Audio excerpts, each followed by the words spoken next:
rapi, putih bersemi, harum mewangi. Mari kita taat dan beriman serta bersyukur kepada Tuhan. Anak-anak, kita bersyukur buat hari ini. Tuhan masih memberikan kita kesehatan. Mari kita memuji, memuliakan nama Tuhan dalam kehidupan kita. Mari anak-anak kita bernyanyi, terima kasih Tuhan.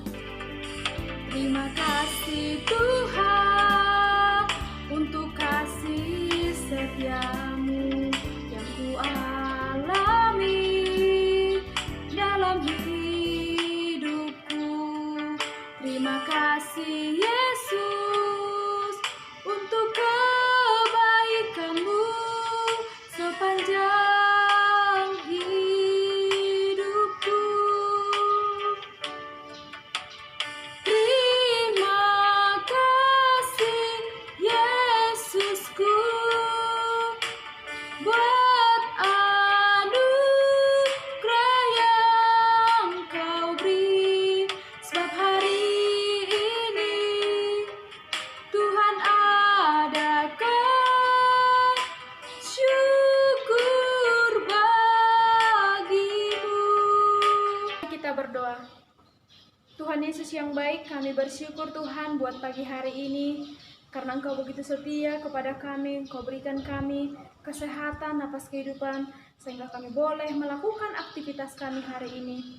Tuhan, pagi hari ini kami datang ke hadapan-Mu, kami mengucap syukur Tuhan, dan kami akan mendengarkan kebenaran firman-Mu. Biarlah kiranya Tuhan Engkau berkati kami, agar kami boleh mendengarkan firman-Mu dan melakukan dalam kehidupan kami. Tuhan, pakailah hidup kami ini menjadi alat-Mu.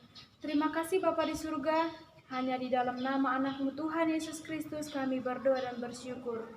Amin. Teman-teman, mari kita ucapkan ayat hafalan kita hari ini tertulis dari Mazmur 145 ayat 18.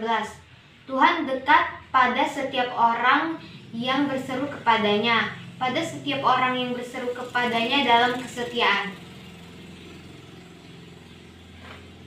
Anak-anak, kita akan mendengarkan kebenaran firman Tuhan. Mari kita sambut kebenaran firman Tuhan.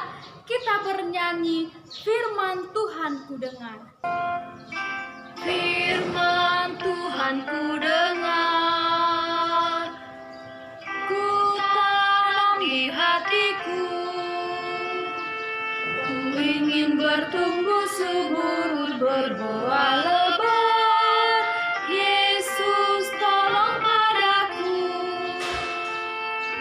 Firman Tuhan ku dengar, ku tanam di hatiku. Ku ingin bertumbuh subur, berbuah lebat. Yesus tolong padaku.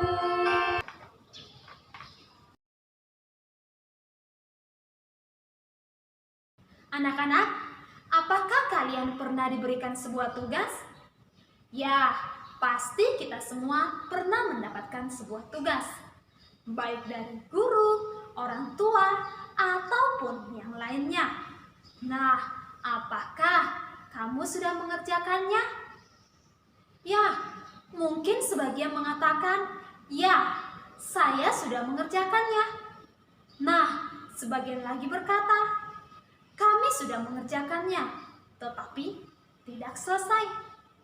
Nah, anak-anak, hari ini kita akan belajar dari seseorang yang taat dan bertanggung jawab mengerjakan segala tugasnya.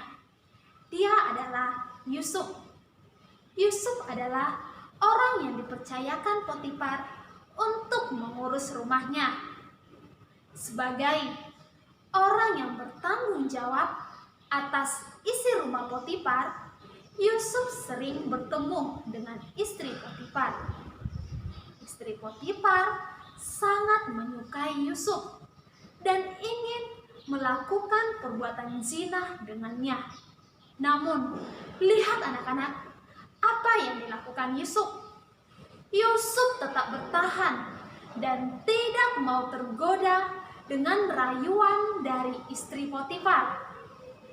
sebab Yusuf menghormati tuannya dan sadar akan kehadiran Allah. Dan Yusuf pun melarikan diri dari rayuan istri Potifar. Anak-anak, apakah kalian tahu apa yang terjadi? Perempuan ini menuduh Yusuf telah menyerang dia. Lihat,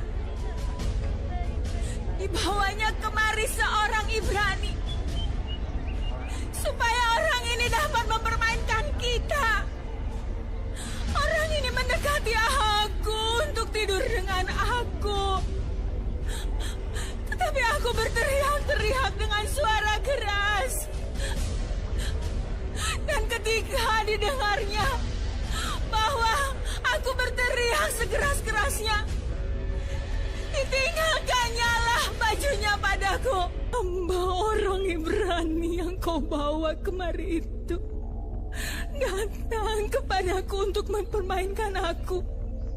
Lalu Yusuf ditangkap oleh tuannya dan dimasukkan ke dalam penjara, tempat tahanan-tahanan raja dikurung. Anak-anak, Yusuf mendapatkan perlakuan yang tidak adil. Akan tetapi anak-anak, sepertinya Potifar tidak terlalu menanggapi tuduhan istrinya. Jika memang ia yakin atas tuduhan istrinya terhadap Yusuf, pastilah Yusuf langsung dibunuh. Tetapi Potifar malah memasukkan Yusuf ke dalam penjara, tempat tahanan-tahanan raja dikurung. Lihat anak-anak, dalam hal ini Allah ikut campur tangan. Pemindahan Yusuf ke dalam penjara membawa Yusuf masuk ke wilayah kekuasaan raja. Nah, anak-anak, di dalam penjara, kelakuan Yusuf sangat berbeda dengan kelakuan para tahanan lainnya.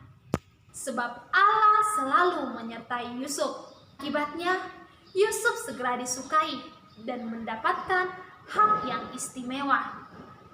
Tetapi bukan berarti penjara adalah tempat yang menyenangkan bagi Yusuf. Nah, anak-anak, suatu hari juru minuman dan juru makanan raja berbuat salah dan mereka dimasukkan ke dalam penjara. Dan Yusuf bertugas untuk memberikan jatah makan setiap hari di dalam penjara. Anak-anak, orang Mesir percaya bahwa para dewa berbicara kepada mereka melalui mimpi.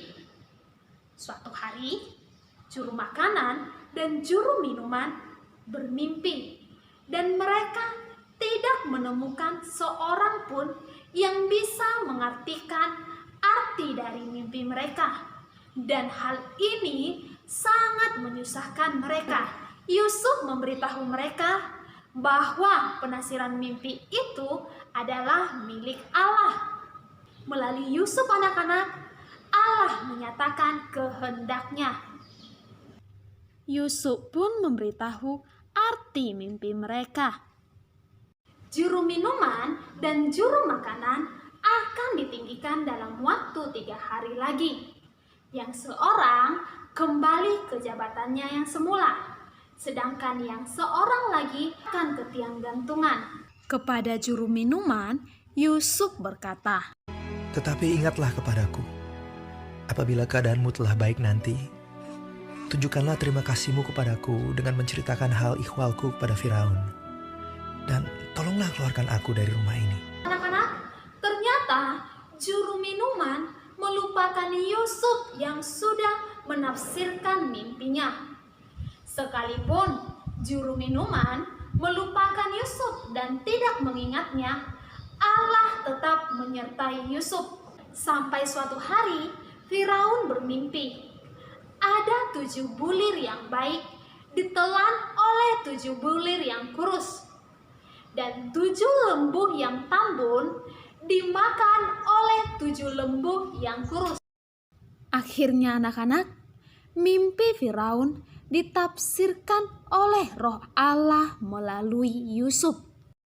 Nah, anak-anak, Melalui Yusuf yang menafsirkan mimpi, Allah menyatakan kehendaknya.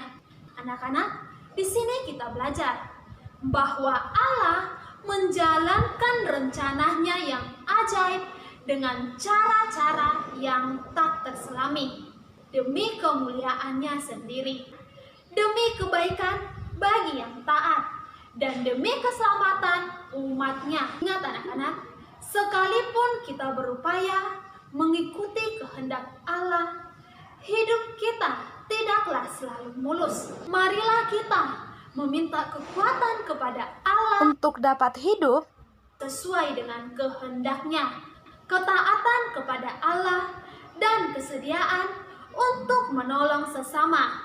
Walaupun penderitaan seringkali harus dialami. Lihat anak-anak, Yusuf yang mulanya hanya seorang budak di Mesir, kelak menjadi penguasa atas Mesir. Sepertinya sulit untuk dipercaya, tetapi apa yang Allah mau buat pastilah terjadi. Amin untuk benaran firman Tuhan. Anak-anak, kita satukan hati, mari kita berdoa. Terima kasih Tuhan Yesus buat penyertaan-Mu, buat kasih setia-Mu dalam hidup kami. Terima kasih Tuhan, kami telah mendengarkan sebagian daripada kebenaran firman-Mu. Tuhan Yesus, ajar kami Tuhan untuk bertanggung jawab akan segala tugas kami. Ajar kami Tuhan untuk selalu taat dan setia kepadamu. Ajar kami Tuhan untuk melakukan hal-hal yang benar sesuai yang Engkau hendaki. Ajar kami Tuhan untuk selalu berjalan di jalan kebenaran-Mu. Tuhan Yesus, pada hari ini Tuhan, segala kegiatan kami serahkan ke dalam tangan-Mu. Biarlah Tuhan yang berkuasa, biarlah Tuhan yang membimbing kami. Biarlah Tuhan yang selalu menuntun kami ke jalan kebenaran. Di dalam nama anak-Mu Tuhan Yesus, kami berdoa dan mengucap syukur. Amin.